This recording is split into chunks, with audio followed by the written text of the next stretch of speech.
Brought to you by Hug House Productions.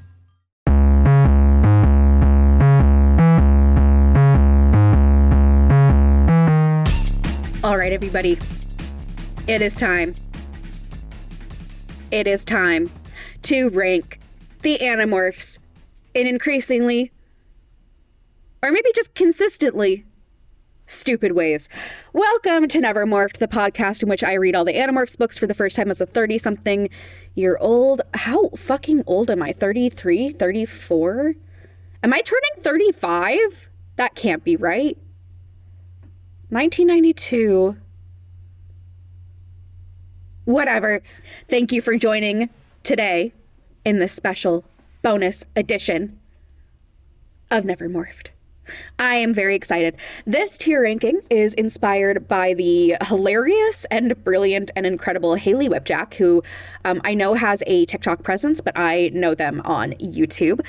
They have done this tier ranking with Baldur's Gate characters several times. They are always good. I discovered them via their insane deep dives into Once Upon a Time, which is a show that I watched maybe 2 seasons of, and then thought, I think this is actually too much even for me. They are great videos. I'm gonna link all of this in the description, and you should watch because, frankly, if you like my vibe, you will also like theirs. They are, we have, I think, the same brand of absolute fucking insanity, but they are funnier than I am by a mile. So please go watch their videos. They fucking rule. And I believe husband Zachy just came home, and so he'll hear me recording this and probably be laughing in the background. So, first up, who would be who in a makeover montage? This so imagine we're in like a 90s comedy rom-com. They do the thing where they go in and they try an outfit and they come out and like somebody shakes their head or somebody like applauds and somebody is like okay, who is who in that equation? Who is getting the makeover and who is sort of the they're having the responses of approval or disapproval? First, we are going to talk about who is getting made over. Hello, Zachy. Oh, hi. I'm recording a very stupid Never Morphed bonus. I got you a thing at Aldi. Oh, fuck yeah. Yes. He got me mint chocolate Milanos. I'm doing the Hayley Whipjack tier rankings, but for the Animorphs. Okay. Okay. Congrats. Thanks. Have fun. Thank you. If you hear Zachy laughing in the background, that's Zachy laughing in the background. Okay. Here is who I think is getting a makeover. First, I feel like this one is obvious. Cassie. It's Cassie. Cassie is getting the makeover. Cassie is potentially getting the most makeover imaginable. I think that she is the prime Animorph to get a makeover.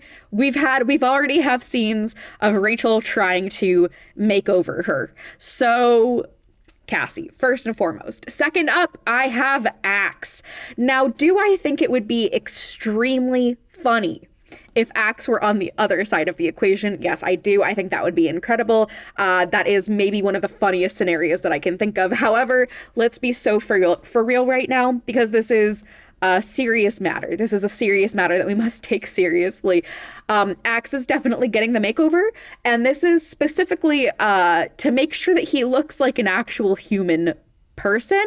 I cannot imagine that this boy knows how to dress himself. I cannot imagine that this boy understands human earth clothing at all, because they famously do not do that. This is a whole thing in the Andalite Chronicles.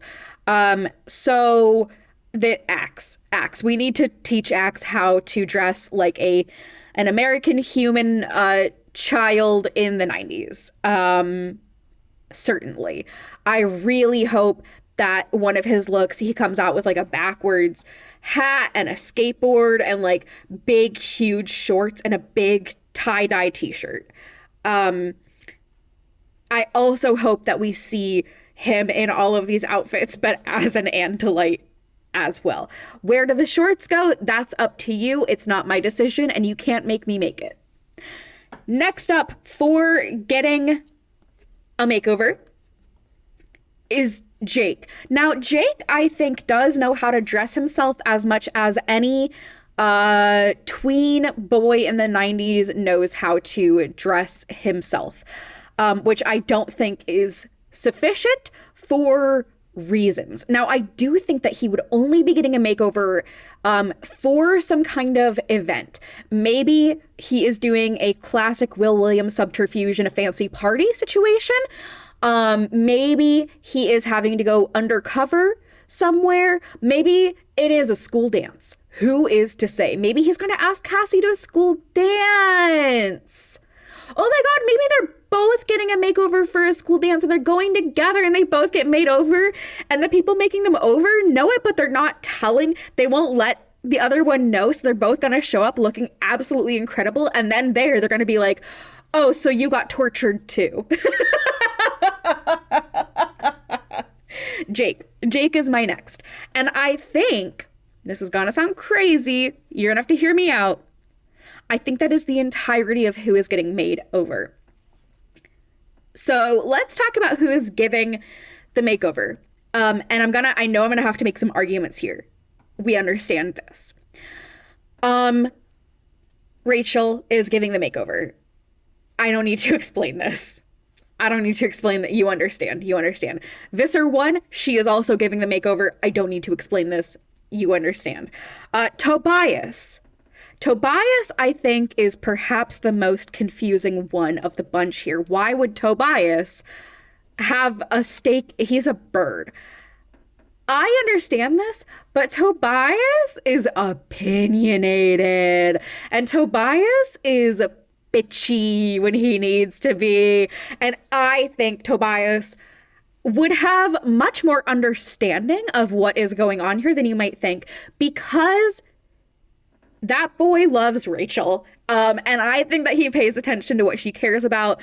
I think he pays attention to what she is wearing and the kind of commentary that she gives about what everybody else is wearing.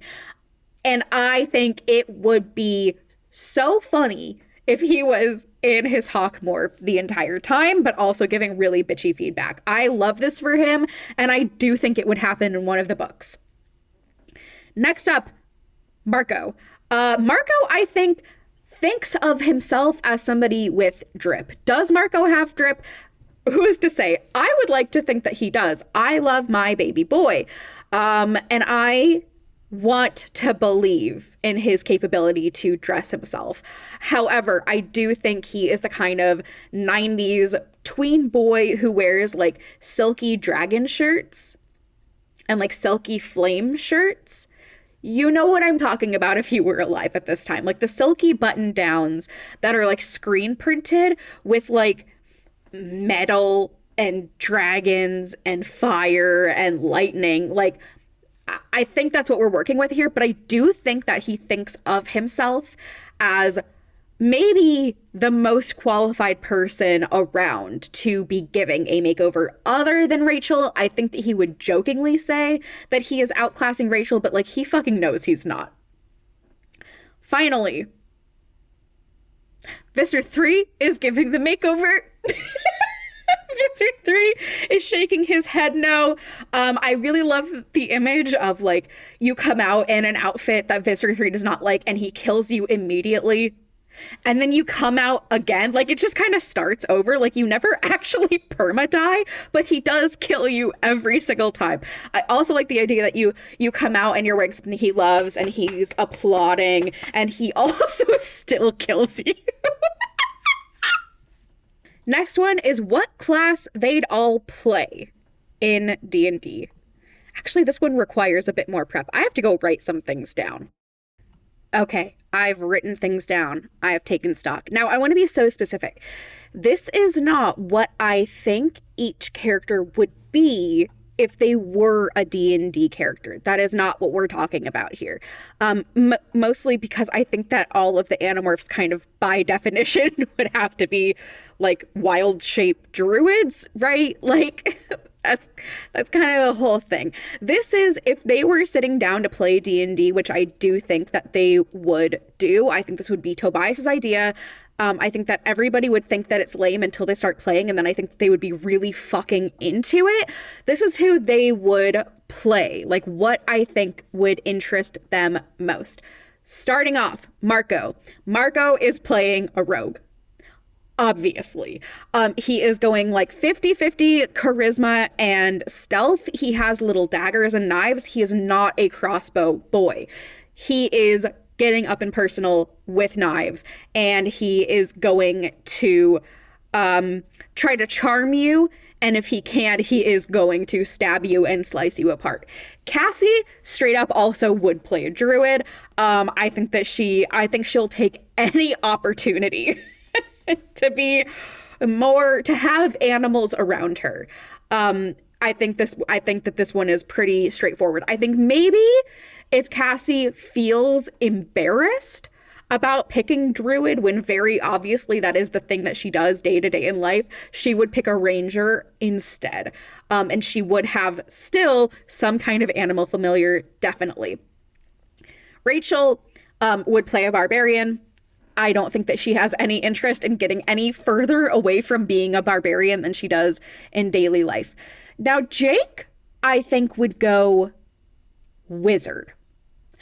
I think he likes this sense of having, like, something cool to do, something that is exciting and interesting and offers a lot of different opportunities, but has, like, a pretty strict set of rules that he can follow and that he can manipulate.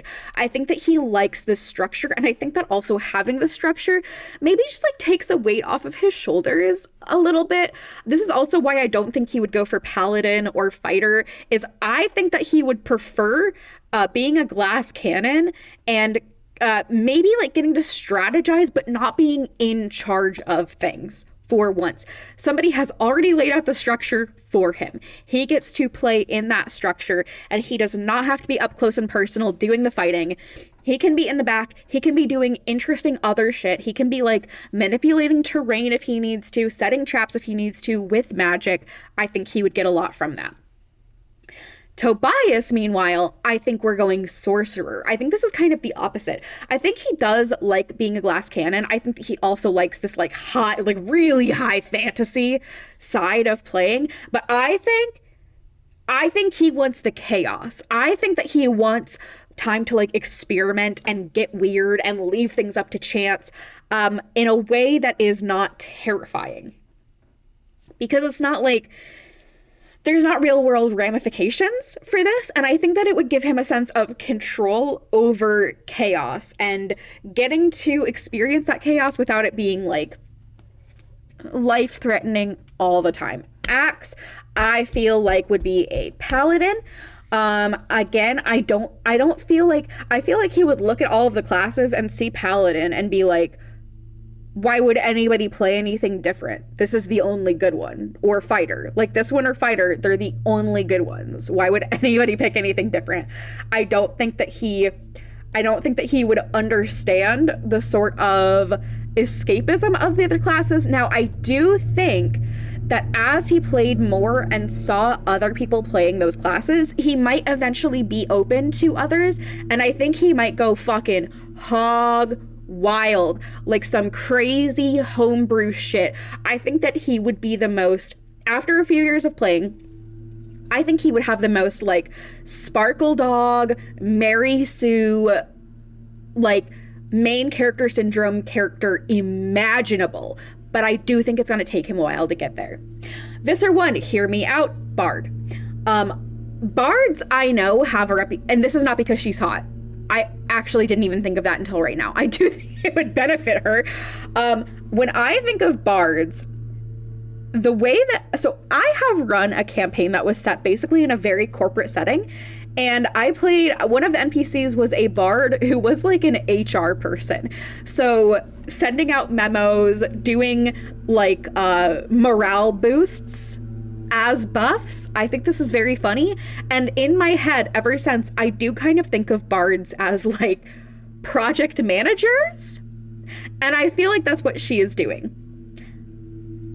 I think this is good. I think this makes sense. Let me know who you think Visser 1 would be. Visser 3 would play the dragon. Visser 3 would not be interested in anything else. Visser 3 is not here to play a character, really. Visser 3 is here to just play a dragon. No class, not a dragonborn. Visser 3 is here to play the dragon.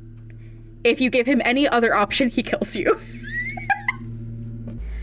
Hello, it's a new day, and in case you can't already tell, guess who got sick again? It's me! It's me! The chronic illness is back again. But I really wanted to release at least these 2 rankings for you so far. I have more ready to go, but I think that you deserve hearing them at my full excitable energies, and that's not gonna happen right now.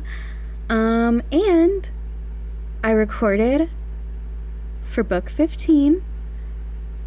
It's one of the longest recordings to date. It was an absolutely incredible time. It should be coming to you soon, and I'll also be getting the other half of the tier rankings to you soon, because we have some really funny ones in there, some really good ones. So, thanks. I love you. I probably don't know you. That's okay, I still love you. Okay, enjoy. Bye. Thank you.